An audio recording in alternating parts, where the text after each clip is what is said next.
નમસ્કાર, શુભ સવાર. હું ડૉક્ટર બ્રિજ તેલી.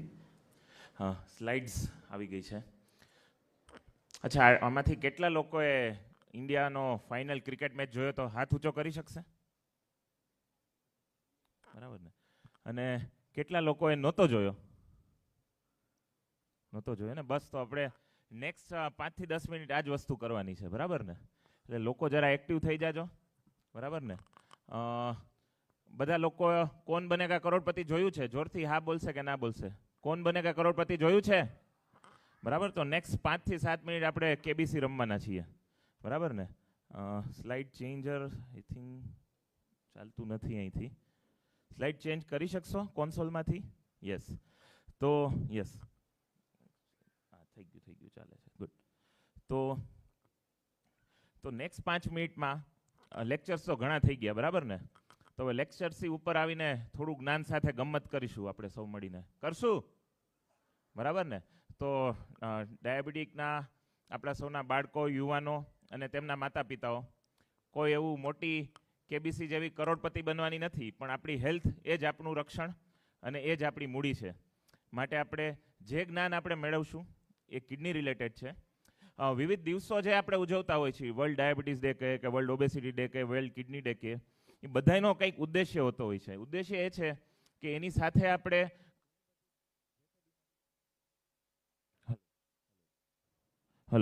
એની સાથે ઘણી બધી જે તે બીમારીને લગતી આપણે માહિતી મેળવી શકીએ અને એ માહિતી સાથે આપણે સ્વસ્થ જીવન વ્યતીત કરી અને એના જે કોમ્પ્લિકેશન થતા હોય એનાથી બચી શકીએ.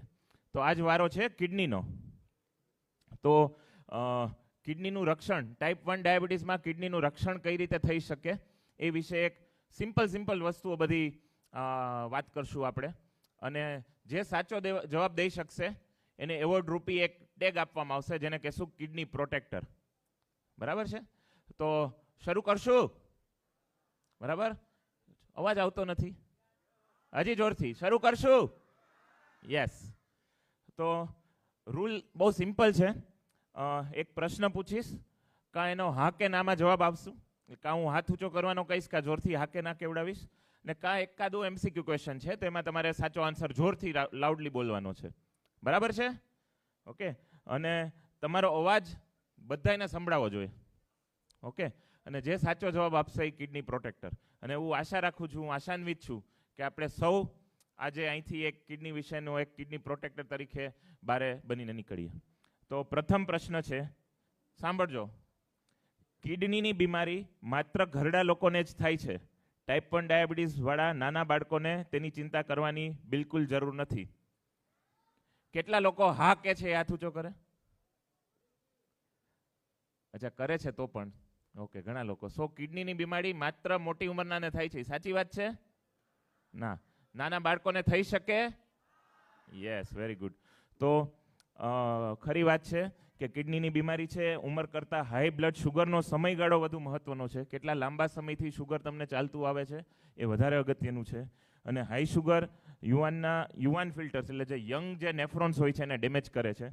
તમે જોઈ શકો છો કે હાઈ શુગરને કારણે નેફ્રોન્સને નુકસાન થાય છે અને તેને કારણે કિડની ડિઝીઝ કે કિડની ડેમેજ થઈ જતી હોય છે. માટે કોઈ પણ નાના વયના બાળકને પણ જો લાંબા સમય સુધી શુગર કંટ્રોલ ન રહે, હાઈ શુગર રહે, તો એને પણ કિડની ડેમેજ થઈને ક્રિએટિનિન વધી શકે છે અને કિડની ફેલ થઈ શકે છે. યાદ રહેશે? તો નાના બાળકો છે એમાં પણ ડાયાલિસિસની જરૂર પડતી હોય છે. આપણે અગાઉ સાંભળ્યું છે, હજી પણ સાંભળશું આગળ. Okay, next question. જો ડાયાબિટીસથી કિડનીને નુકસાન થાય તો તેમને તરત જ કમરમાં પાછળમાં ભયંકર દુખાવો થશે અથવા પેશાબમાં બળતરા થશે. કેટલા લોકો હા કે છે એ હાથ ઊંચો કરશે? ઓકે. અને કેટલા લોકો ના કે છે એ હાથ ઊંચો કરશે? અને જેણે કઈ ઊંચો નથી કર્યું એ નથી ખબર? જોરથી બોલો, હા કે ના? હા કે ના? હા, ના. ઓકે, ખરો જવાબ છે ના. ડાયાબિટીસથી થતા કિડનીના ડેમેજમાં શરૂઆતી ઓલમોસ્ટ 50% ડેમેજ થાય ત્યાં સુધી કશું લક્ષણ હોતા નથી. નોર્મલ પેશાબ આવે છે, કોઈ દુખાવો થતો નથી, કોઈ ખબર પણ પડતી નથી. માટે ડાયાબિટીકના બાળકો કિડની ડેમેજ થશે એ અગાઉથી જાણવું એટલું જ જરૂરી છે. માટે તો સ્ક્રીનિંગ ટેસ્ટ કરાવીએ છીએ આપણે. તમે જ્યારે અમને મળવા આવો છો ત્યારે જેડીએફ તરફથી વિવિધ ટેસ્ટો કરાવીને આવો છો. ઘણા યુરિનના ટેસ્ટ કરીએ છીએ, ઘણા કિડનીના ક્રિએટિનિનના ટેસ્ટ કરીએ છીએ કે નહીં? બરાબર ને? માટે 50% નુકસાન થાય ત્યાં સુધી કાંઈ જ તકલીફ થતી નથી, પેશાબ ઓછો થતો નથી. માટે અગાઉથી આના માટેનું ટેસ્ટિંગ જરૂરી બને છે. યાદ રહેશે? ગુડ. Next question. અચ્છા, આ MCQ ક્વેશ્ચન છે એટલે હું કહીશ, બરાબર ને, કે તમારે A માટે કેટલા છે, B માટે કેટલા છે, C માટે કેટલા છે, એવી રીતે હાથ ઊંચા કરશું. પ્રશ્ન છે, કિડનીના તણાવને વહેલા પકડવા માટે સૌથી બેસ્ટ વાર્ષિક ટેસ્ટ કયો છે? બરાબર છે? A છે ફૂલ બોડી સોનોગ્રાફી, B છે યુરિન માઇક્રોઆલ્બ્યુમિન અને C છે એક્સરે. A માટે કેટલા લોકો કહે છે? A માટે આટલા બધા. અચ્છા, કેટલા લોકો B કહે છે? Very good. અને કેટલા લોકો C કહે છે? Very good. So correct answer is B. Very good. So આમાંથી ઘણા લોકો ઓલરેડી કરાવી ચૂક્યા હશે યુરિન માઇક્રોઆલ્બ્યુમિન. સો બહુ સરસ રીતે દર્શાવે છે એ રીતે, જે રીતના કિડની ફિલ્ટર છે આપણા શરીરનું, રાઈટ? તો આ જે ગરણી છે એ ગરણીમાંથી પ્રોટીન નીકળે છે. તો ગરણી જો કામ કરશે તો ખાલી પાણી એટલે યુરિન સ્વરૂપે જ બહાર આવશે.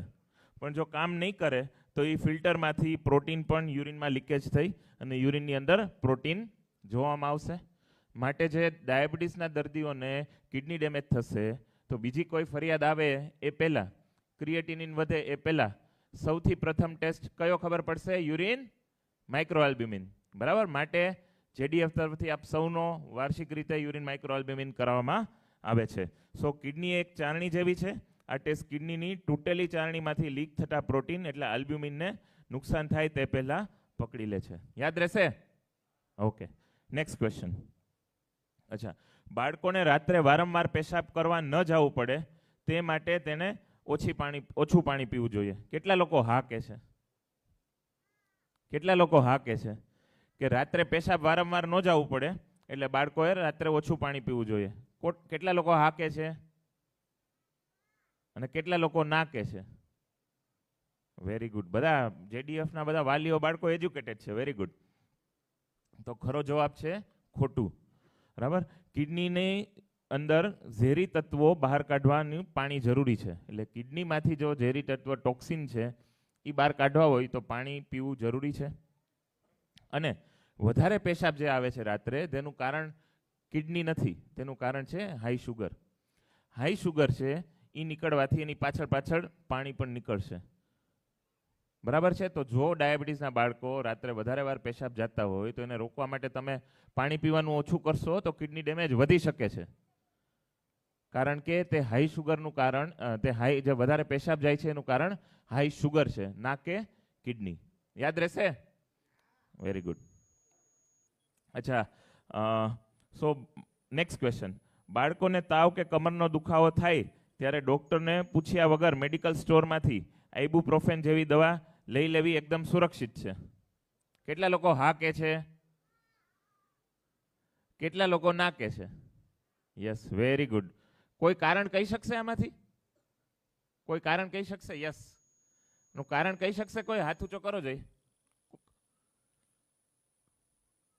કોઈ કારણ નથી કહી શકે એમ? જોરથી બોલી શકો હોય તો ઊભા થઈને બોલી શકો છો. કોઈને જવાબ આવડે છે આનું રીઝન, એકચ્યુઅલ એક્સપ્લેનેશન? યસ, બોલો જોરથી. હા, મને સંભળાવવું જોઈએ.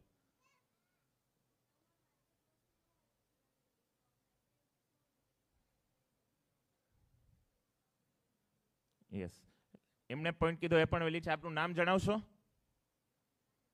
જારુબેન માટે તાલી થઈ જાય. યસ. સો એમણે જે પોઈન્ટ કીધો એ પણ વેલિડ છે. પણ આ પ્રશ્નથી જે વસ્તુ હાઇલાઇટ કરવા માંગીએ છીએ એ છે કે મોટા ભાગના પેઇનકિલર દવાઓ કિડની માટે નેફ્રોટોક્સિક, અત્યંત ઝેરી હોય છે. તો જે દુખાવાની આપણે લોકલ ડૉક્ટરની સલાહ વગર ઘણી વખત મેડિકલ સ્ટોરમાંથી, ઘર પાસેથી, નજીકમાંથી, કોક સગા પાસે પડી હોય, ફ્રેન્ડ પાસે પડી હોય, એ દવા લઈ લઈ છીએ, એ કિડનીને ડેમેજ કરી શકે છે. બરાબર છે? નેફ્રોટોક્સિક કહેવાય એને. કે ઓલરેડી ટાઈપ 1 ડાયાબિટીસના દર્દીઓની ઘણી વખતે થોડી એવી કિડની ડેમેજ હોય અને ઉપરથી જો દુખાવાની દવા લઈ લીધી તો કિડનીનો ડેમેજ વધી જઈ શકે છે. માટે ડૉક્ટરને પૂછ્યા વગર ક્યારેય દવા આપવી નહીં. તો બ્રુફેન, આઇબુપ્રોફેન, ડાઇક્લોફિનેક, એવી ઘણી બધી દવાઓ તમને આજુબાજુ ઘર પાસેથી દુખાવાની મળી જશે, જેમ બેને કીધું એ પ્રમાણે ઘણા બધા કારણથી દુખાવો હોઈ શકે, પણ જે દુખાવાની ગોળી જે આપીએ છીએ એ દુખાવાની ગોળી કિડનીને ડેમેજ કરી શકે. માટે એ દુખાવાની ગોળી કોઈ પણ સંજોગોમાં ડૉક્ટરને પૂછ્યા વગર લેવાની નથી. રાઈટ? Next question. અચ્છા, તમારા બાળકનું શુગર 3 અઠવાડિયાથી 250 થી 300 રહે છે, પણ તે એકદમ નોર્મલ રમે છે અને કોઈ ફરિયાદ કરતું નથી, તો તમે શું કરશો? એ 3 મહિના પછીની રેગ્યુલર એપોઇન્ટમેન્ટમાં જ ની રાહ જોશો, કે બી અત્યારે ડૉક્ટરને કોલ કરશો? કેટલા લોકો એ કહે છે અને કેટલા લોકો બી કહે છે? Yes, very good. તો 250 થી 300 શુગર હોવું એનું જરૂરી નથી કે તરત ને તરત જ લક્ષણ આવવા માંડે. બરાબર છે? બાળક બહારથી નોર્મલ દેખાય, પણ અંદર કિડની પર હાઇપર ફિલ્ટ્રેશન એટલે મેસિવ લોડ ચાલુ થઈ જાય, એટલે જે શુગર વધે છે એને કારણે કિડની ડેમેજ થવા માંડી હોય, પણ તે ડેમેજ થતાં વાર લાગી શકે છે. માટે જ એન્જિન ઓવરહીટ થતું હોય તો ગાડી આપણે અટકાવી દેવી જોઈએ. ઘણી વખત આપણે ગાડી ચલાવીને જતા હોય રાજકોટથી લઈને અમદાવાદ સુધી, રસ્તામાં એન્જિન ગરમ થતું હોય, ધુમાડા નીકળવા માંડે, પણ ગાડી તો ચાલતી હોય, તો શું ચાલવા દેવાની કે સાઈડમાં રાખીને રિપેર કરાવવાની? માટે ડૉક્ટરની સલાહ લેવી જરૂરી છે, કારણ કે શુગર વધુ સમય માટે રહેશે તો ડેફિનેટલી આગળ ચાલીને કિડની ડેમેજ કરી શકશે. અચ્છા, જો યુરિન ટેસ્ટ માઇક્રોઆલ્બ્યુમિનમાં કિડની પર તણાવની શરૂઆતના સંકેતો દેખાય તો આ નુકસાન કાયમી છે અને તેની કોઈ રોકી શકતું નથી. કેટલા લોકો હા કહે છે? જો યુરિન માઇક્રોઆલ્બ્યુમિન પોઝિટિવ આવે છે, યુરિનમાં પ્રોટીન આવવા માંડ્યું છે, ઘણા લોકોએ કેટલા લોકોએ છેલ્લા 3 મહિનામાં યુરિન માઇક્રોઆલ્બ્યુમિન કરાવેલું છે? બરાબર ને? અને એમાંથી કેટલા લોકોને યુરિન માઇક્રોઆલ્બ્યુમિનમાં પ્રોટીન વધારે આવ્યું છે? છે કોઈ એવું પ્રોટીન વધારે આવ્યું? એવું બધા હાથ ઊંચા કરે બધામાં. કોઈને આવ્યું છે પ્રોટીન વધારે? તો જો પ્રોટીન વધારે આવ્યું છે, યસ, એક બાળિકા છે જેને આવ્યું છે, રાઈટ? તો શું એ પરમેનન્ટ રહેશે વધારે કે નહીં રહે? બરાબર? તો જે યુરિન માઇક્રોઆલ્બ્યુમિન છે એ વધવાથી પૂરેપૂરી આશા છે કે રિવર્સ થઈ શકે છે, પણ ત્વરિત સારવાર લ્યો અને તરત એનો રિવર્સલ માટેનો ઈલાજ કરો તો શરૂઆતી નુકસાન સખત શુગર કંટ્રોલ, યોગ્ય ઇન્સ્યુલિન અને બીપી કંટ્રોલથી 100% અટકાવી શકાય છે અને કિડનીને ફરીથી સ્વસ્થ એટલે રિવર્સ કરી શકાય છે. યાદ રહેશે તો યુરિનમાં માઇક્રોઆલ્બ્યુમિન આવે છે એ રિવર્સ થઈ જતા કિડની ફરીથી નોર્મલ થઈ શકે છે. માટે તરત જ શુગર કંટ્રોલ કરી ત્વરિત ઇન્સ્યુલિન લઈ અને ડૉક્ટરની પાસે સારવાર લેશો તો રિવર્સ થઈ શકે છે. તો માટે શિસ્ત એ જ સ્વતંત્રતા છે. Discipline is freedom.